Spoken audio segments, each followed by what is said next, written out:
No, I don't have a clever opening for this one. Sorry, deal with it. Bonjour! Nate Jackson, Criterion Collection, Pure Person, with the final movie, the final Jacques Tati movie for now in our little Jacques Tati trilogy, Playtime. This is not the cover. The cover looks like this, well, without a sticker. All this space on the back of the DVD, and they just had to put it right here, smack dab on the front. If you work at a library and you fill out Link Plus slips and you do this, you should just go jump off a duck. Anyway, so look at this. This is the shot from the movie where Hulot breaks the famous scene where he breaks the window or the door, and the glass all falls. And so the door opener holds the handle in place where the door is and opens the door and tries to make people think that the door is still there, and no one's oblivious to the fact that there's not a door there. Playtime is a whole other scene from, Tati. Hulot Holiday, we had just straight up comedy, straight up humor. With Monocle, we had a little more modernism, well, actually quite a bit more modernism, but still Hulot just living and doing his thing. With Playtime, by this point, Tati was trying to play down the Hulot character, and so he appears in about only half the film total. You could say that this film actually has two real Hulot-esque stars, the first being Hulot himself, and the other being a British tourist named, I think, Barbara. And she's seen about almost every scene that Hulot's not in, she's in. And so she's kind of like the Hulot, except she doesn't play for comedy. Hulot is still a goofball and all that. But like I said, I think a lot less more than Holiday or Mononcle. I think he connects more to Mononcle's Hulot than Holiday. Like I said, just like before I mentioned with Monocle, Holiday, it's pretty much everything is the humor comes directly from him. With Mononcle, it's more or less just like the world around him and how he reacts to the world around him. Whereas with Playtime, it's a little bit of both. It's a slight mixture, more on the world than himself. Such as the little scenes where he just he drops his umbrella, and when he almost slips on the floor, stuff like that. But anyway, that's petty compared to what the movie, the main concept of the movie is. I think it's one that's going to be hard to describe, so the description for the movie is not going to take as long as the supplements. So, as much as I can tell you about this film, Tati apparently needed a huge set, so he built all these big buildings that were supposed to look like a very futuristic modern France. With very few elements of the past. There's an iconic shot of when Barbara goes into a building. The glass from the window reflects at one point on the Eiffel Tower, whereas everything around it is just buildings, and it's a very, very creepy and eye-opening shot because it's it has so much color compared to everything else. And that's another thing about this film and Monocle. Tati uses a lot of gray and very pale colors to get the idea that the film is in black and white without being in black and white. And that's an interesting technique. It still doesn't work for me as well as black and white, but there you are. What else? So Hulot is basically just this character who just wanders around the buildings and just kind of gets himself into trouble, and he's mistaken for other guys who put their pipe into this guy who looks like Hulot. There's a lot of people who look like Hulot in this film, and I think that was intentional. He meant to trip up the audiences who were expecting Hulot right there from the get-go. And, you know, they're like, oh my god, he looks like, oh, it's Hulot, it's Hulot, it's Hulot. And then suddenly, and there's one scene, I think, where you finally do see him. Your focus is on the group of tourists. And he's in the background. He just kind of saunters out in the background, and he twirls his cane, or his umbrella, and it falls. And that's when you're like, you hear it, and you look, and suddenly he's standing right there like, holy crap, I missed him, you know, and everybody looks around and sees him. So that's an interesting little touch. I think, you know, it's interesting. I think Tati was definitely trying to play down his character and try to find the humor in everyone else.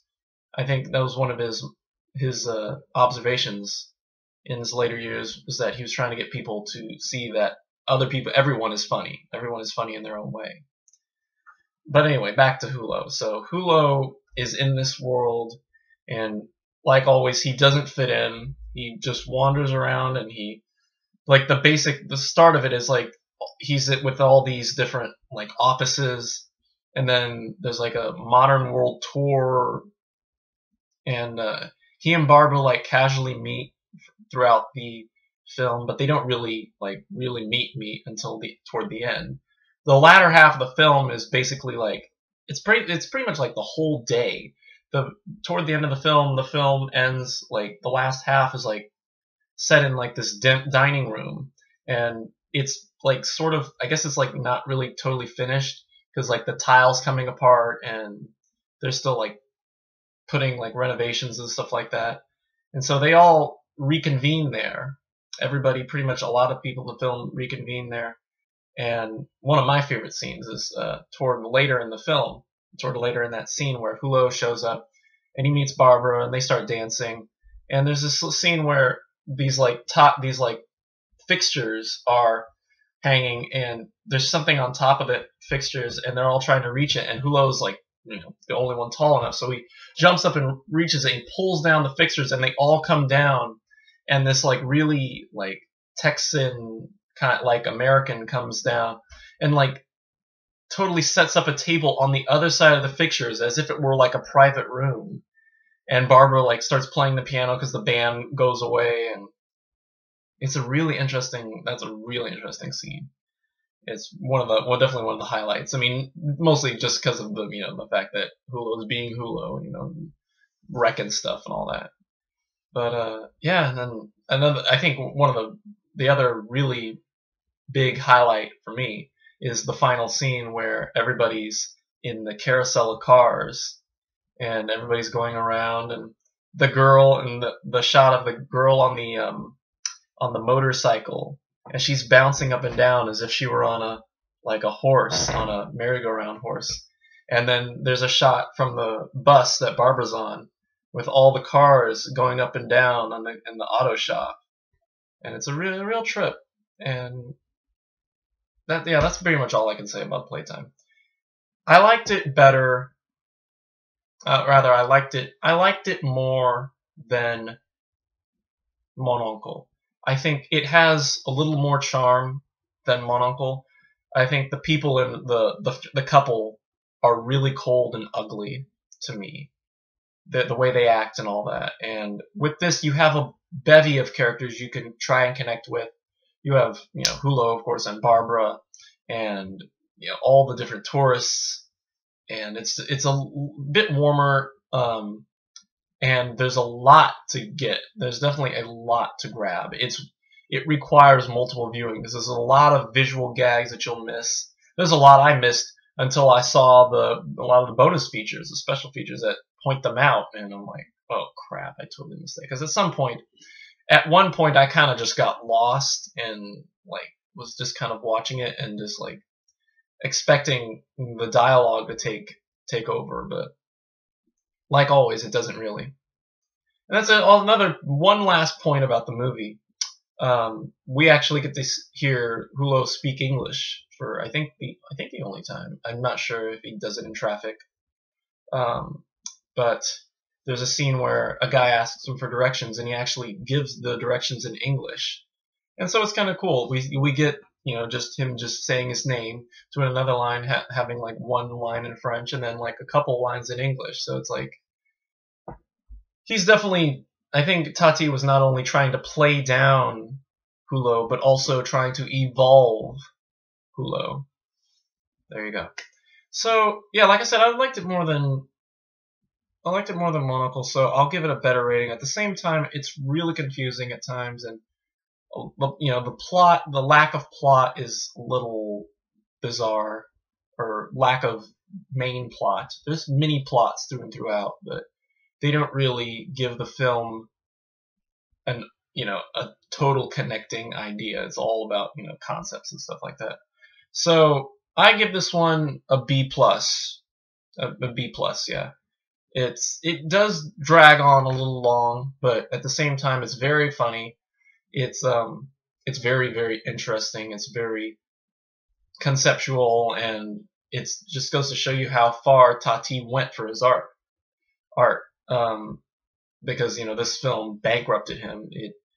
It didn't make enough money in the box office, and all the sets that cost had to be torn down. And there's a great shot in the bonus features of when they're tearing down the sets. He throws the script to PlayTime underneath the set just as they're about to throw, just as it's coming down. He's running away, and as he's running, he throws the script, and so the building falls down on the script, and it's an interesting shot.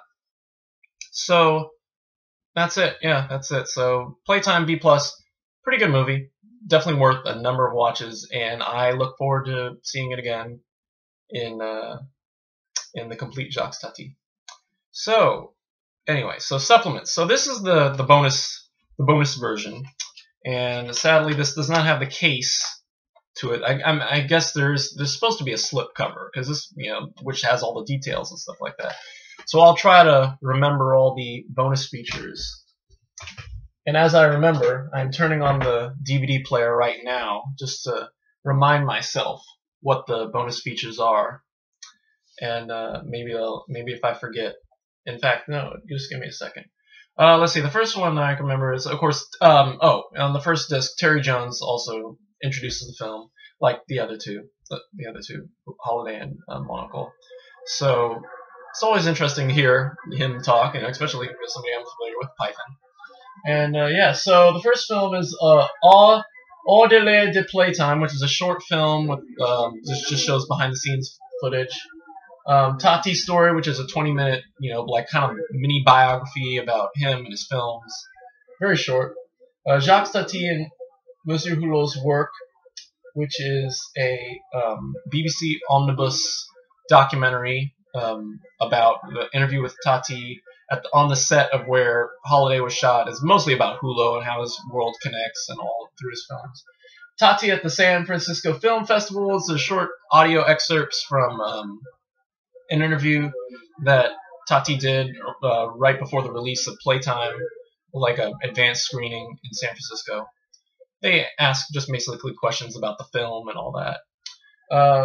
And then Sylvette Boudreau, which is, she was, I think, a script editor for Tati, and she worked with him on PlayTime. And there's where, she pulls a lot of the behind-the-scenes details and stuff like that. So interesting to hear her talk about that. And then the final thing is Cours du Soir, which is French for English, evening classes.